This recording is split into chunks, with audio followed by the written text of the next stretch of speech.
Ang pamagat po ng kwentong ito, ang leon at ang daga. Isang araw, may leon na nakatira sa kagubatan.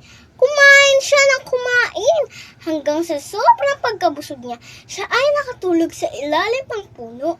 Nakita siya ng daga at ang daga ay tumalon sa likod ng leon. Nagising ang leon, sabi ng leon, "Hoy daga, bakit mo inaabala ang aking pagtulog? Pasalamat ka, ako'y busog. Kung hindi, ikaw ay kakainin ko." Sabi naman ng daga, "Pasensya na po, mahal na hari. Hindi ko po sinasadyang abalahin ang inyong pagtulog." At ang sabi naman ng leon, "Siguraduhan mo hindi na ito maulit. Pag ito'y naulit pang muli, ikaw talaga ay kakainin ko na." At sabi naman ng daga, "Opo, mahal na hari, hindi na po ito maulit. Sisiguraduhin ko po yan." At bumaba na ang maliit na daga at umalis na.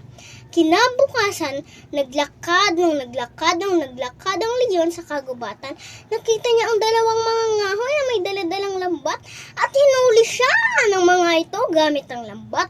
Tinali siya sa may sanga ng puno at umalis ang mga ngahoy para kunin ang kulungan. At habang wala pa ang mga ngahoy, sabi ng leon, tulungan niyo ako. Narinig siya ng iba pang hayop sa kagubatan at ng daga. Sabi ng daga, "Huwag kang mag-alala, mahal na hari.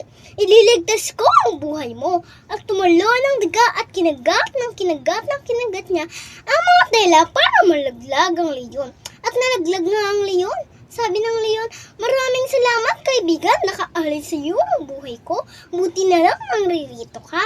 At ang sabi naman ng daga, "Walang anuman, kamahalan.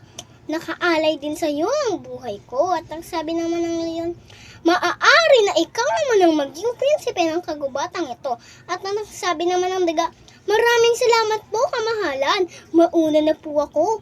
Sabi naman ng leon, "Saan ka pupunta? Maaari tayong maglaro." At tumalon, ikaw sa likod ko. Sabi naman ng daga, "Maraming salamat po, kamahalan." At ang daga ay tumalon sa sobrang saya.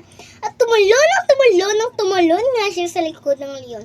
At nung nakita na nila ang mga ngahoy na may dalang kulungan, tumakbo ang leon kasama ang daga. Sabi ng leon, "Wah!" At natakot ang mga ngahoy at tumakbo papuntang kaharian. Salamat po.